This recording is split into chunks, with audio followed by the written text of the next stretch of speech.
And joining me now is Dr. Christina Annunziata of the American Cancer Society. Dr. Annunziata, it's great to see you again. Thanks for joining us on the program this morning. Sure. Thanks so much for having me. And we're going to cover a lot of different topics, at least for the audience's benefit.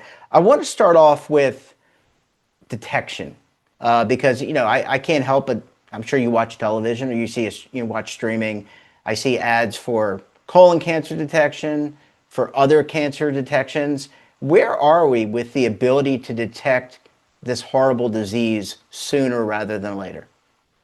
Yes, so we certainly have standard screening tests like you were mentioning for colon cancer, breast cancer, prostate cancer, cervical cancer, and even lung cancer. I think the exciting new research that was just presented last week at our national cancer meeting in Chicago was that there are new tests coming out that are blood tests that can detect a lot of different cancers, so several different types of cancers at the same time. And what that study showed, it was actually a very large study. It showed that when used in addition to the standard screening test, it could detect some cancers that we don't have screening tests for, like lung cancer, like ovarian cancer, pancreatic cancer, kidney cancer. And what it showed also was that it can detect the cancers at stages where they're still treatable. So while some cancers were detected very late, most of the cancers, probably about two-thirds of them, were detected in a treatable stage. So that's very exciting news. But what the important point is here, though, is that it does not replace standard screening tests. So people still need to get their regular annual screening or recommended screening tests, but this might be an option in the future. Another So, thing, exciting thing about this is that the American Cancer Society Cancer Action Network, which is our advocacy arm, has done a lot to support bipartisan legislature that will allow for insurance coverage of this test in the future. yep. Sorry, I didn't mean to interrupt you. I was going to ask you, how can, it's great that we are able to detect these things. Obviously, if you detect a disease sooner rather than later, you have the ability to treat it earlier and prevent it from metastasizing and spreading. But in terms of accessibility, let's talk about that because cancer isn't just for one group, doesn't attack one group of people, it attacks everybody. So you mentioned the bipartisan legislation that I think is out there. Would someone like, of average income like myself be able to access these tests at a reasonable fee? Right. So that's the purpose of the of our American Cancer Society Cancer Action Network efforts in the legislative arena is that the idea is that we do want these tests to be accessible. We don't want people to have out of pocket costs because that will, as you mentioned, lead to even greater disparities in this cancer detection.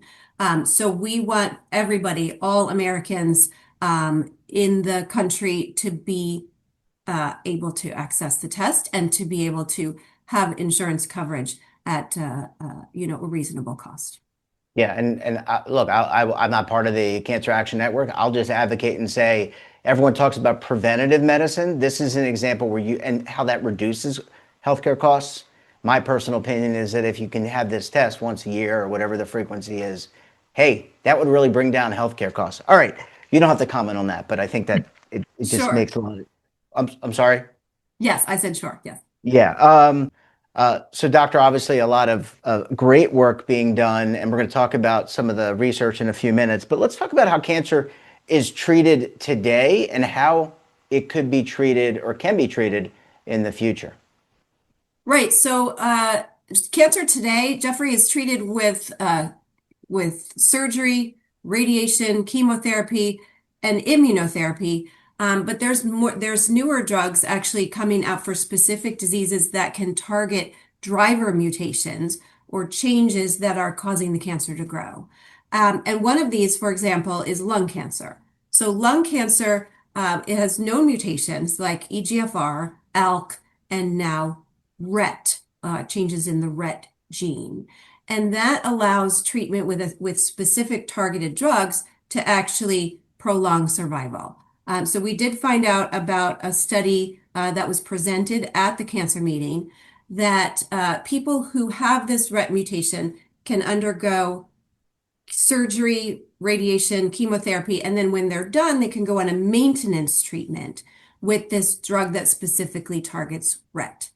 And that allowed people to actually live longer compared to people who didn't take the drug.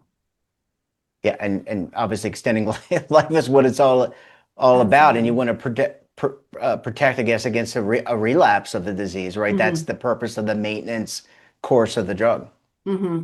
Absolutely. Absolutely. Uh, let's kind of dovetail. I want to talk more about the latest research because you guys, you meaning the American Cancer Society, you're working on a lot of fronts, and my understanding is there's a tremendous amount of research being done across the globe in the treatment of cancer. I know we had a guest on. I was telling you earlier before we got on live that, or to record the show. It's not live, but to record the show that pancreatic cancer is something that there was a study, I think, that can treat that very deadly disease. But there's a lot of great research going on by a lot of great institutions on the planet. Tell us a little bit about the evolution of research.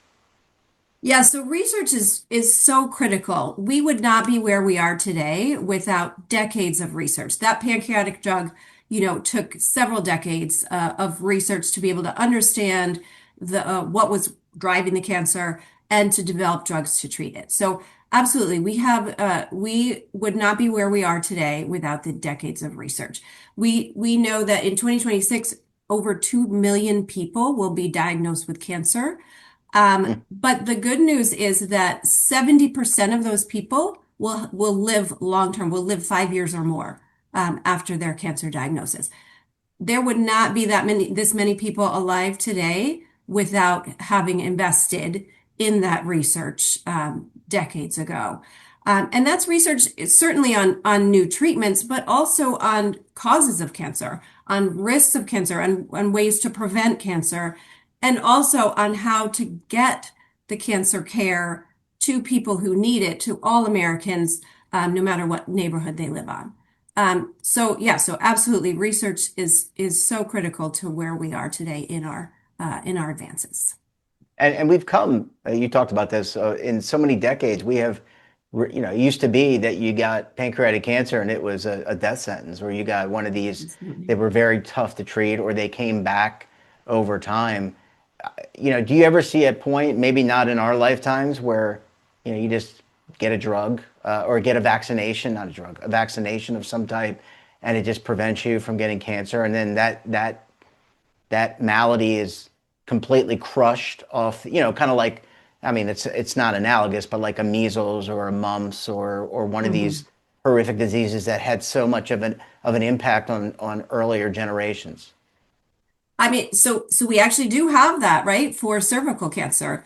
Um, Again, that was based on research in order to understand that cervical cancer is caused by a virus, and that we can vaccinate people against, we can create a vaccine against to prevent the infection of the virus and then prevent the cancer. So yes, so I do think if the more we know about cancer, the more we can develop it. Um, the cervical cancer vaccine is very, very effective, and we've seen rates in our country drop dramatically in cervical cancer because of that vaccine. The next step of that is cervical cancer is still a worldwide problem. So we need to find ways to get the vaccine into countries that need it. Yeah, and also got to be able to detect it in those places to make sure that you can detect it and detect it earlier. Back to the earlier part of our discussion, Dr. Annunziata, we're going to have to leave it there. Thanks for making a few minutes for us. I'm a layperson, so I'm not obviously not qualified to be a doctor, but you broke it down very nicely. I understood everything, and I'm sure the audience did as well. Thanks for joining us, and we look forward to having you back again very soon. Great. Thanks so much. Well, thanks for watching, and don't forget, we're back again tomorrow morning